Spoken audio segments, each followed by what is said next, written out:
Bismillahirrahmanirrahim. Assalamualaikum warahmatullahi wabarakatuh. Alhamdulillahirabbil alamin. Wassalatu wassalamu ala rasulil amin wa ala alihi washabbihi ajma'in.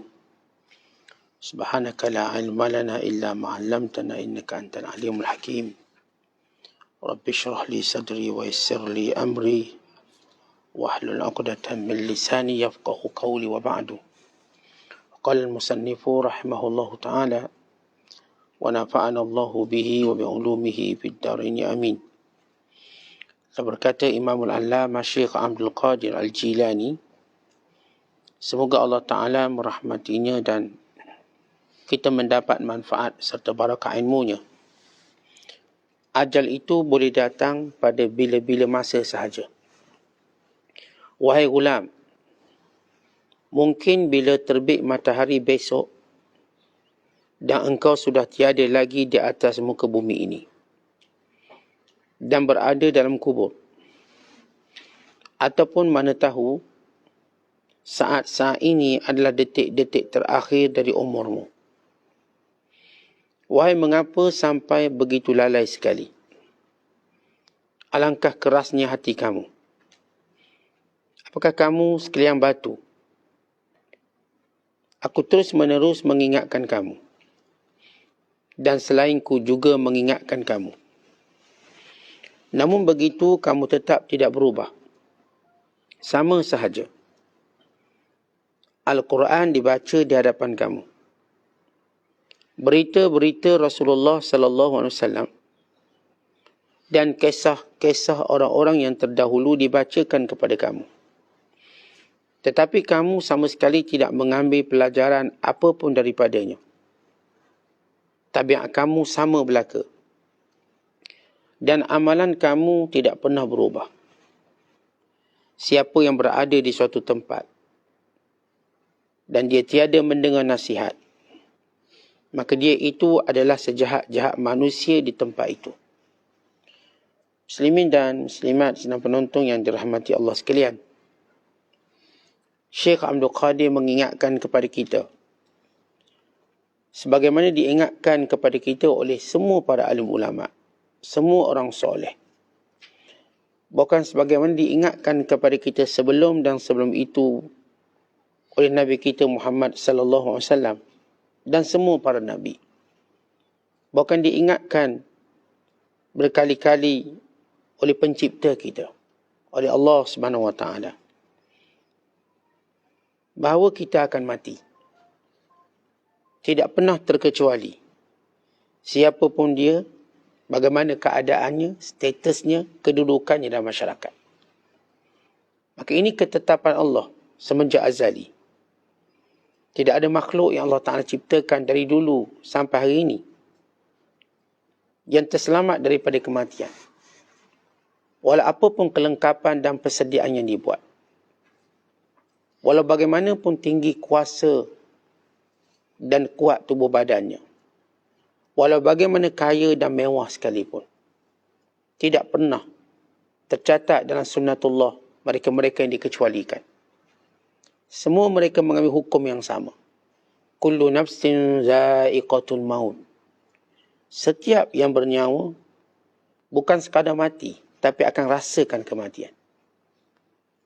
Kalau mati sekadar mati sahaja tanpa merasakannya, maka mereka tidak tahu betapa begitu hebatnya mati. Tetapi Allah jadikan mati ini dirasa. Sebagaimana kita rasa makan dan minum. Sebagaimana kita rasa bila kita mengantuk. Sebagaimana kita rasa bila kita dahaga dan haus. Bagaimana perasaan kita waktu mana kita merasakan benda itu. Ketika mana kita rasakan lapar. Bagaimana keadaan kita. Haus. Bagaimana keadaan kita.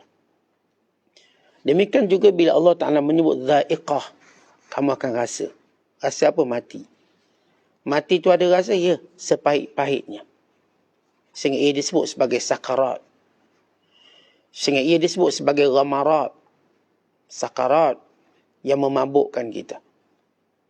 Sakit sehingga menghilangkan semua rasa-rasa keseronokan dunia. Kerana setiap kali kita sakit, ada nikmat dunia yang akan hilang daripada kita. ada nikmat dunia yang mula kita tak boleh rasa.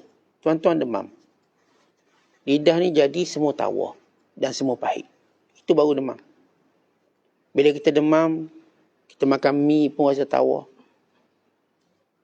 Kita makan laksa pun rasa tawar. Atau makan tu pun rasa pahit.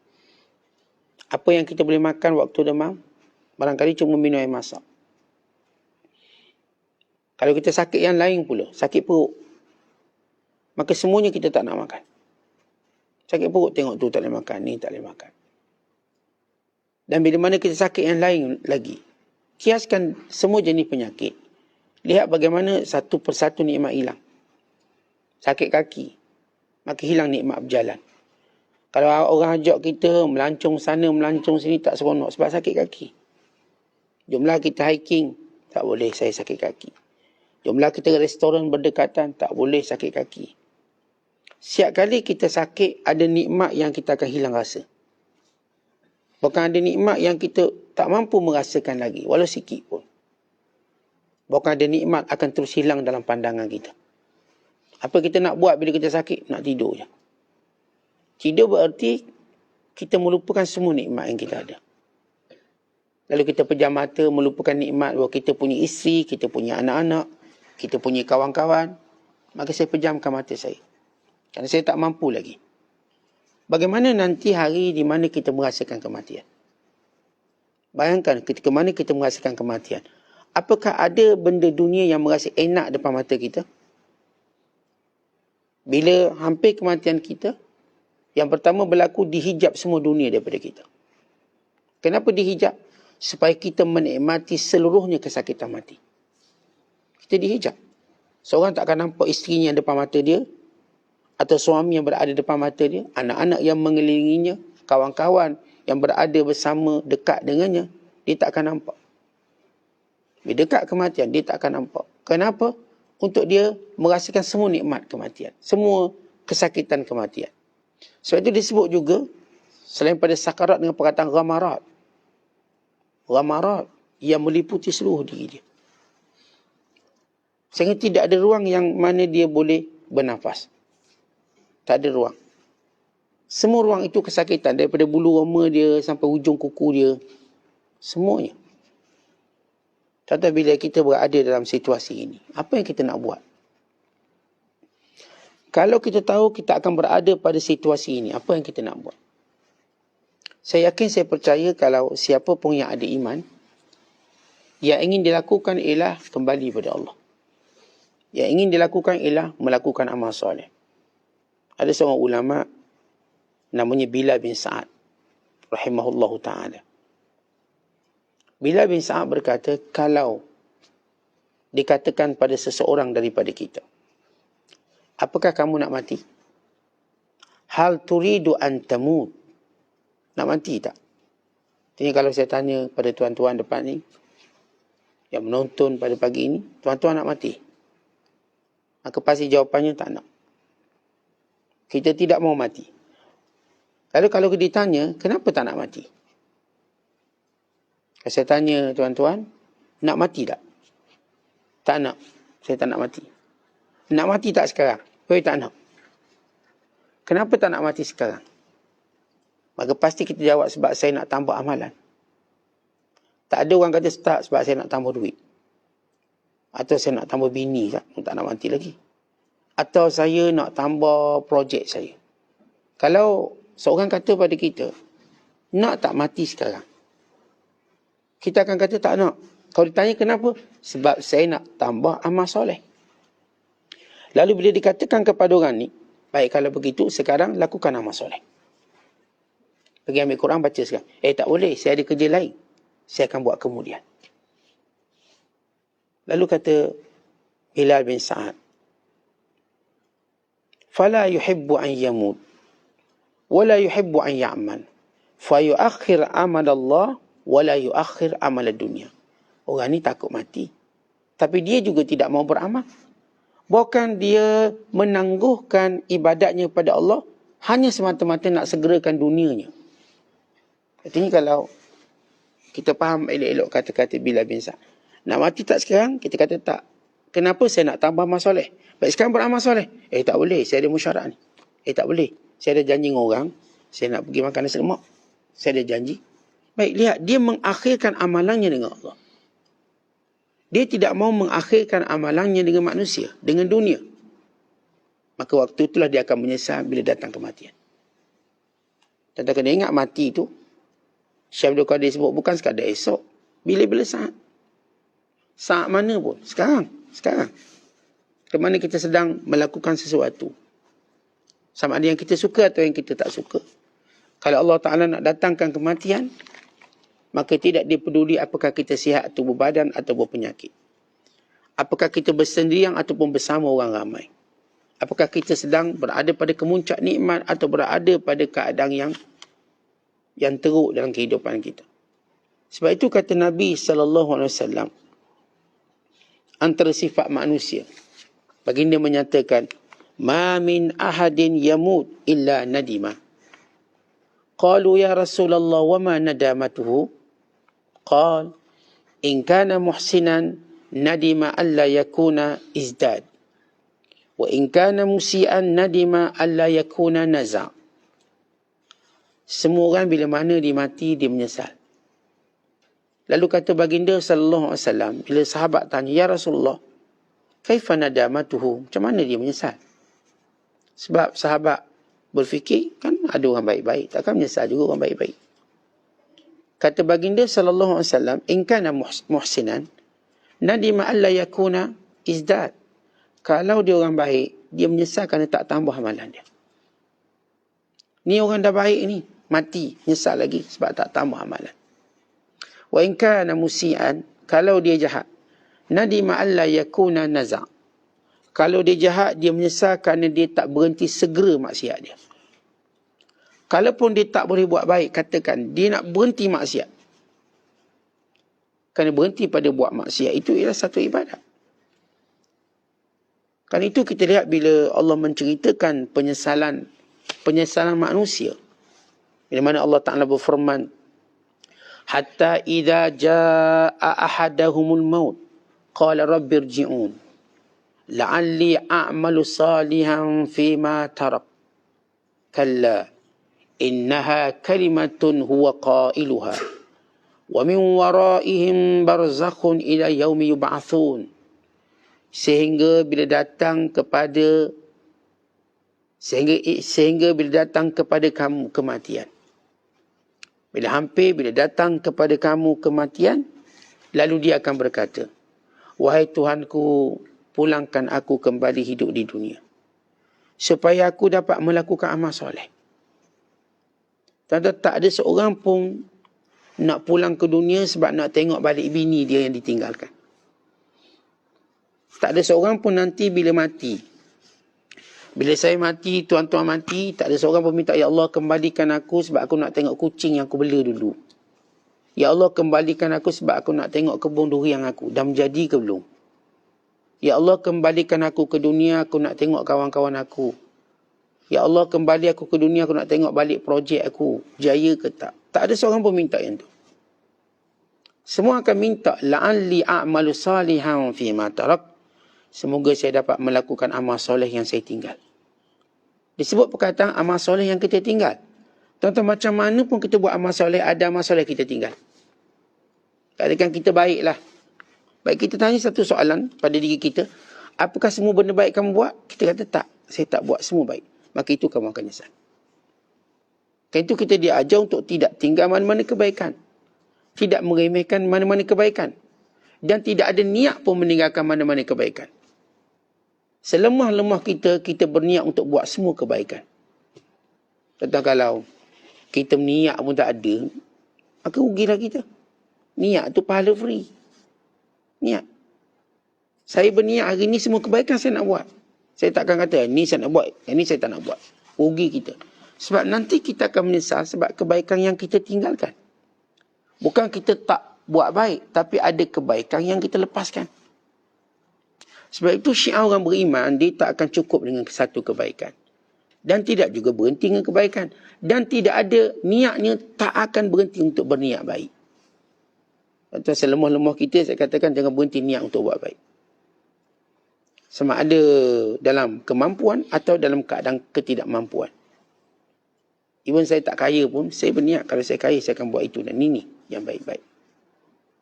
Ya, saya berniat dengan kelapangan waktu saya ada, saya akan tolong orang yang memerlukan. Saya berniat dengan ilmu yang saya ada untuk saya didik, saya ajar semua orang. Biar niat baik kita menyeluruh dan kepada semua. Pada binatang, pada manusia. Bukan semua makhluk. Pada jin pun saya nak buat baik. Saya tak nak kacau jin. Sebagaimana saya tak nak dia kacau saya. Maka niat yang baik tadi menandakan kita menghargai detik dan waktu kita. Sebab itu rugi kita kalau hari-hari berlalu, amal kita tak bertambah. Sedangkan mati kita makin hampir. Ini yang disebut oleh Abdullah bin Mas'ud. Tidak ada penyesalan yang lebih aku menyesal pada hari yang berlalu. Naqasa fihi ajali, yang umur aku makin kurang, umur aku makin dekat dengan kematian, tetapi amalanku tak bertambah. Tetapi kita, kalau ada satu benda dunia kat tangan kita, kita tak akan biarkan dia berkurangan. Tuan-tuan beli sebuah kereta. Tuan-tuan beli je kereta, tuan-tuan akan fikir untuk membaiki ataupun menambah baik dia. Beli je kereta, terus pergi kedai aksesori pula. Tambah spoiler sikit. Tukar ring sport. Tu buat ni. Color tak berapa terang, kita pun polish sikit. Benda lagi yang kita buat. Kita akan buat untuk sempurnakan kenderaan tadi. Masakan kita tidak mahu menyempurnakan akhirat kita. Walau ni yang kita top up dia, touch up dia untuk kita tinggal. Untuk kita tinggal, bukan untuk kita bawa. Tapi amal akhirat untuk kita bawa. Kita touch up tak amal akhirat kita. Baiki tak solat. Kita baiki tak zikir. Kita baiki tak cara kita menuntut ilmu. Kesama je. Semua duduk kat tiang tu dari awal sampai akhir. Mati kat tiang. Tak mungkin kita akan berubah. Jadi lebih baik. Daripada saya tadah telinga sehingga saya tadah kitab.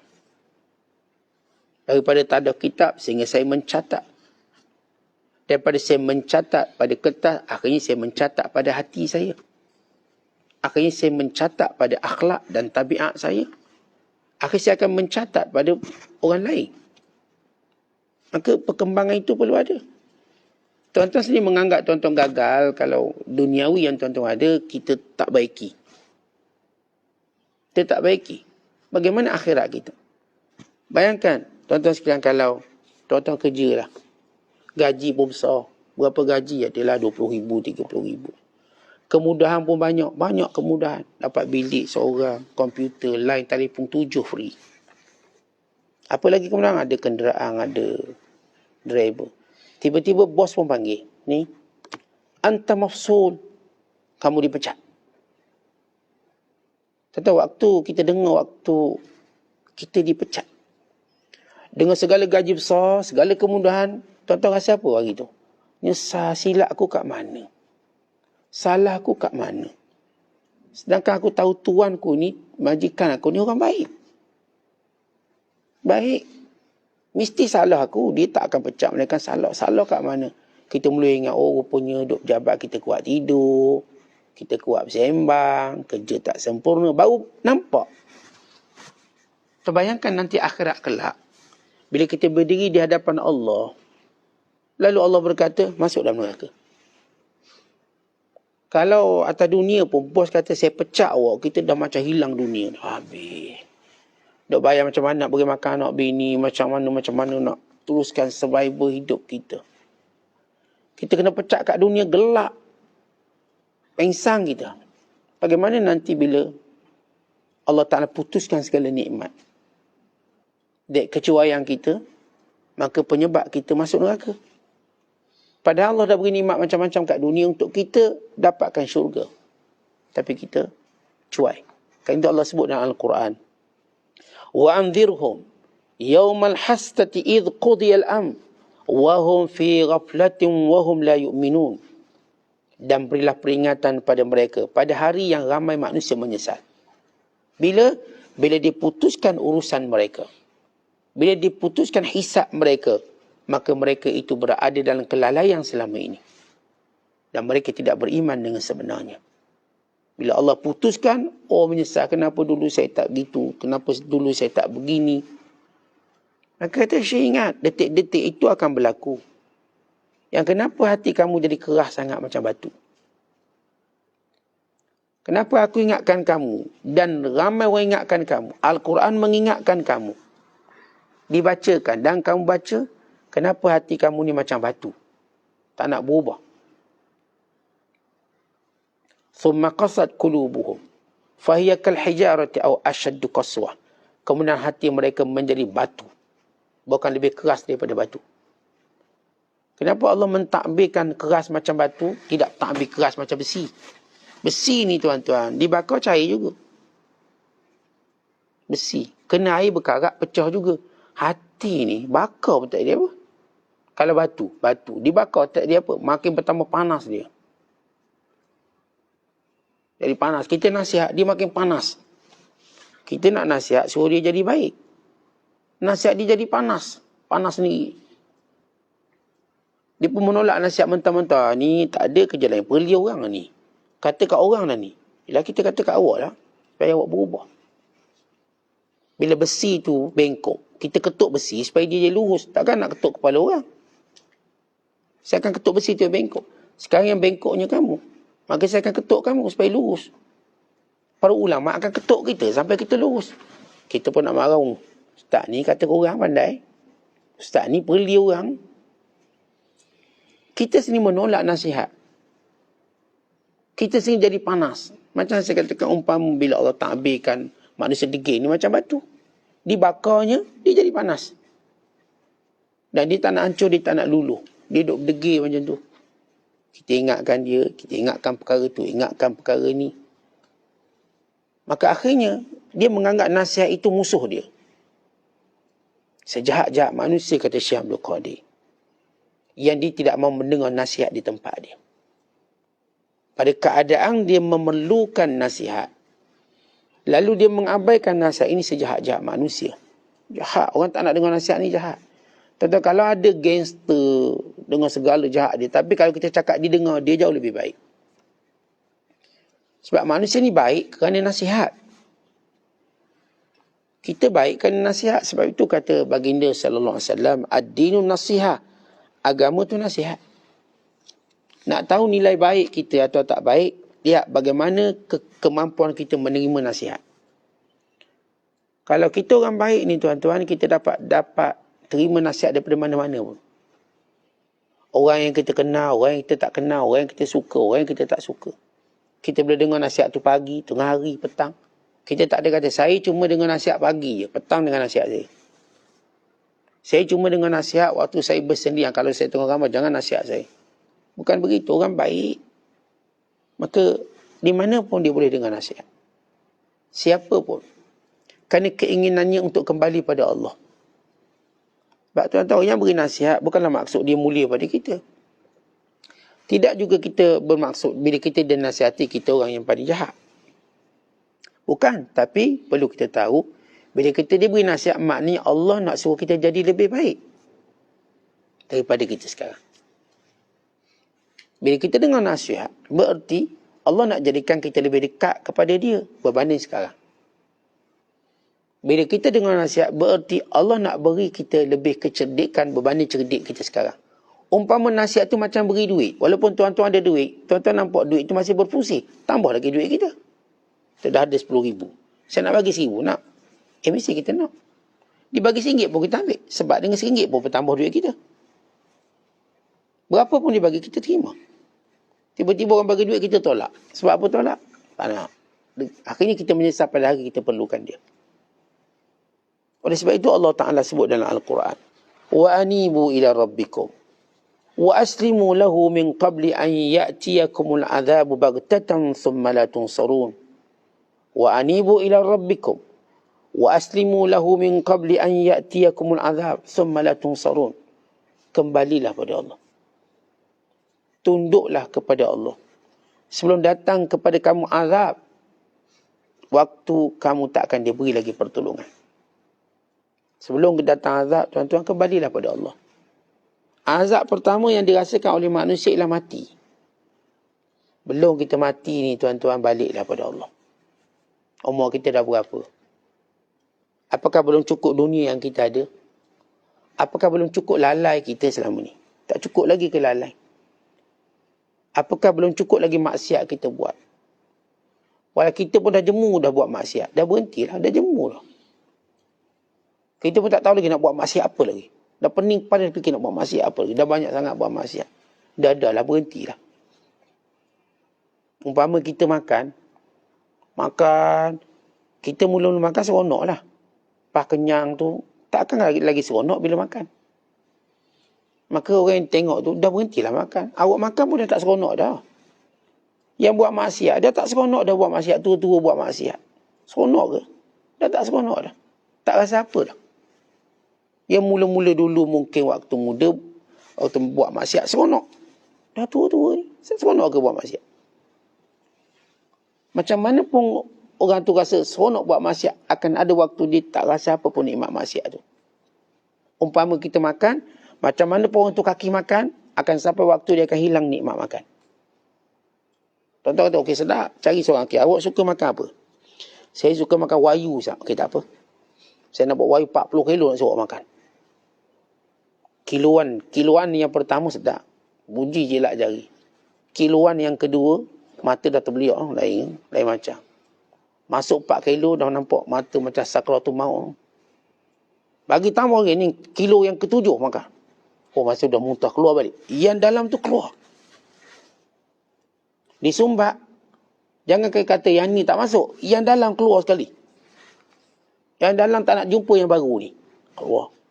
Sumbat lagi. Taubat lah tak nak makan. Kalau itu perumpamaan orang makan, dia akan berhenti makan walaupun sedap. Sebab hilang sedap. Orang buat maksiat, last sekali dia pun tahu maksiat tak seronok pun. Dia dah muntah-muntah dengan maksiat dia. Dah lah, berhentilah. Umur berapa ni? 50 dah, 60 dah. Kemampuan buat maksiat tu dah tak boleh dah. Tak boleh dah. Semuanya dah tumpul belaka dah. Maka kata Allah, anibu ila rabbikum. Dah taubatlah. Dah jemu belum buat maksiat? Dah jemu dah. Dah buat apa lagi? Taubat. Kembali pada Allah. Dengan sebenar-benar. Wa aslimu lahu. Tunduklah balik. Sembahyang balik. Rasakan keseronokan, serah diri pada Allah.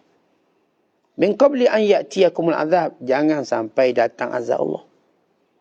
Jangan nanti malaikat maut terpacak depan mata kamu. Waktu itu kamu dah tak boleh buat apa-apa. Pintu taubat ini terbuka selagi mana malaikat maut tak datang dekat kita. Ini yang disebut nyawa berada di halkum. Tapi sebenarnya malaikat yang duduk sebelah kita tu. Dan nak ambil nyawa.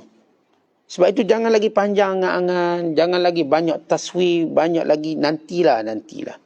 Kejap lagi lah. Akan datang. Jangan.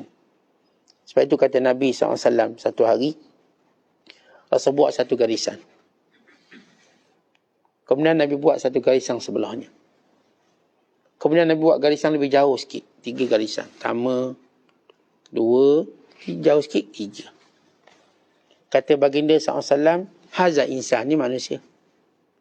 Ni mati sebelah dia. Itu yang panjang jauh, itu angang-angang dia tak pernah habis. Maka kata Nabi SAW, fabainama huwa kazalika, tengah dia duk pandang angang, dia lupa sebelah dia tu, mati nama dia. Itu yang kita kata ni, duk tengok semut seberang laut, gajah sebelah dia, tak nampak. Kita duk tenung, duk renung semut seberang laut, seberang pulau. Cik semut tu. Tengok. Lupa gajah sebelah kita, tunggu nak pijak kita je. Kita duk berangang itu, berangang ini, lupa ni. Sebelah kita namanya mati, al-maut. Itu yang kita dengar. Dan setiap kali datang pengkhabaran mati, ia mengejutkan. Tadi baru saya call dia. Tadi baru saya jumpa. Tadi baru saya cakap dengan dia. Tadi okey lagi. Kita baru bagi dia makan, Ustaz. Tadi okey. Dia tengok kita tadi. Maka demikian mati. Semua orang bila dengar mati, dia akan rasa, tadi kan dia okey. Dia mengejut. Ya'til mautu baghtah. Mati datang, semuanya sifatnya akan mengejutkan. Dia macam kejutkan kita bangun tidur, tuan-tuan. Mati. Kita terkejut. Dah mati. Dia dah kaku. Tak boleh bergerak semua. Tangan, kaki, kelopak mata. Ya semuanya hilang upaya. Sekaligus. Bukan by step, sekaligus habis. Maka mula orang tidak lagi memanggil namanya, melainkan memanggilnya arwah, melainkan memanggilnya jenazah. Yang pertama hilang ialah panggilan dia. Pada sisi manusia, panggilan sudah hilang. Yang kedua, terputus dialog dia dengan manusia. Tak boleh dialog lah. Dia tak boleh cakap dengan orang pun tak akan cakap dengan dia. Tak ada orang ikat mati cakap. Melainkan orang kata ni terbuat-buat tabiat apa ni, cakap dengan mati. Kerana Allah akan jadikan terputus. Kerana kali ini percakapan kita dengan Tuhan. Kita akan bercakap dengan Allah. Allah yang akan bercakap dengan kita. Kerana itu manusia mula menampak salah mereka. Kerana itu disebut dalam hadis. Bila seorang itu mati. Dan jenazah itu diletakkan pada tempat jenazah. Diusung oleh lelaki-lelaki. Maka kalau dia orang baik, dia bertuah, dia akan kata qaddimuni, cepatlah, cepat. Tapi kalau dia orang tak baik, dia kata ya wailaha, aina tadhhabuna biha? Aduhai celaka, nak ke mana aku ni? Celaka dia memandangkan kebaikan yang ditinggalkan, kelalaian yang berlaku dalam hidup dia. Jadi tuan-tuan, janganlah jadi hati batu. Jangan jadi orang paling jahat di tempat dipatuk kita dengar nasihat. Jangan hati kita keras membatu waktu mana melihat jenazah dan kematian. Ia adalah pengajaran yang paling kuat dalam hidup kita. Kita dah kenal ramai orang yang sudah mati. Bukan sikit. Bukan bila kita diceritakan kisah semua Nabi-Nabi terdahulu. Apa persamaan mereka? Semua mereka sudah mati. Semua mereka. Itu orang baik-baik, orang soleh. Mereka mati. Kita dengar cerita nenek moyang kita. Apa persamaan mereka? Semua mereka sudah mati. Nenek saya sudah mati, nenek tuan-tuan pun sudah mati. Atau moyang saya sudah mati, moyang tuan-tuan pun sudah mati. Dan kita juga membawa cerita yang sama, kita akan mati. Saya akan mati, yang bercakap akan mati. Yang mendengar bercakap akan mati. Kemudian kita digantikan oleh orang lain yang juga mengalami nasib yang sama, mati. Tidak ada yang kekal. Semuanya akan kembali kepada Allah SWT. Sebab itu tuan-tuan jangan panjang angan.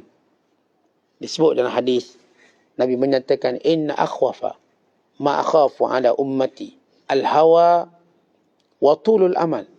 Fa amma al-hawa fayudullu anil haq wa amma tulul amal fayunsil akhirah. Sebut dalam satu hadis tengah menyatakan mauquf pada Ali radhiyallahu taala anhu, perkara yang paling aku takut berlaku pada umatku ialah mengikut hawa nafsu dan panjang angan-angan. Adapun mengikut hawa nafsu menjauhkan dia dari kebenaran. Adapun panjang angan-angan melupakan dia pada kematian dan akhirat. Tuan-tuan jangan duk panjang sangat angan-angan. Cuba berhenti sekejap, tengok kematian. Tengok kita fikir lagi 10 tahun, lagi 20 tahun, apa perancangan kita? Tengok di hadapan kita, kematian sedang menanti kita. Tengok kematian, maka binilah niat-niat yang baik. Tengok kematian, rancanglah benda-benda yang menguntungkan kematian kita. Kalau kita lupa kematian, kita akan merancang benda yang merugikan kita. Dan kita akan berniat dengan niat yang merugikan kita. Kalau saya letak mati sebelah saya, perancangan saya berkait dengan bekalan kematian saya. Kalau saya letak mati sebelah saya, niat saya, walau lagi 10-15 tahun akan datang, dia akan berkait dengan kematian saya untuk tambahkan amalan saya. Sebab itu semua manusia bila kita cerita mati, dia berazam untuk buat baik. Semua manusia bila tahu dia akan mati dalam tempoh sekejap, dia akan jadi baik. Orang yang kena kanser tuan-tuan, doktor cakap dengan dia, awak lagi 2 bulan nak mati. Tuan tahu apa berlaku dalam tempoh 2 bulan? Dia buat sebaik-baiknya. Dia tak nak gaduh dengan sesiapa. Dia minta maaf dengan semua orang, lunak bicaranya. Begitu kalau tuan-tuan pernah tengok orang yang kena sakit kanser yang diberi tempoh 2 bulan, 3 bulan, 4 bulan. Dia tak nak gaduh dengan sesiapa. Lihat akhlak baiknya terbentuk sebab dia tahu mati. Tapi orang yang akhlaknya buruk, kita tahu bahawa kosong dia daripada ingat kematian. Kerana itu jangan hati kita membatu. Jangan kita jadi orang jahat sekali di tempat kita. Jangan melupakan nasihat. Dan nasihat yang paling baik untuk kita dengar adalah nasihat kematian. Dengarlah nasihat tentang kematian. Siapa pun kita, apa pun jawatan pangkat kita, bagaimanapun kita dihormati dan popular, ingat, mati menjadi penasihat kita supaya kita tidak meninggi diri. Kerana tempat kematian itu bukan sekadar kita memberi maksud merendah diri, tapi lebih pada itu, dalam tanah terus. Orang kata, jangan duk pandang langit sangat, tengok ke bawah. Bahkan kita katakan, tengok lebih bawah pada itu, kematian. Sebab itu kubur berkata, kalau orang tu orang baik, dulu kamu berada di atasku, kamu sebaik-baik manusia. Hari ini akan kutunjukkan ucapan selamat datang kepadamu dengan sebaik-baiknya. Tapi kalau kita sombong, bumi akan berkata, dulu kamulah orang paling sombong berjalan atas muka bumi. Nanti kamu datang padaku, tahulah apa yang aku lakukan pada kamu. Itulah bicara tanah, bumi yang bakal menjadi tempat kita bersemadi. Karena itu kematian biar menjadi bicara kebiasaan kita, supaya kita terus merendah diri dan terus lembut hati mendengar nasihat dan terus bersungguh-sungguh dalam melakukan amalan akhirat tanpa menunda dan menempuhkannya. Wallahu a'lam bissawab. Assalamualaikum warahmatullahi wabarakatuh.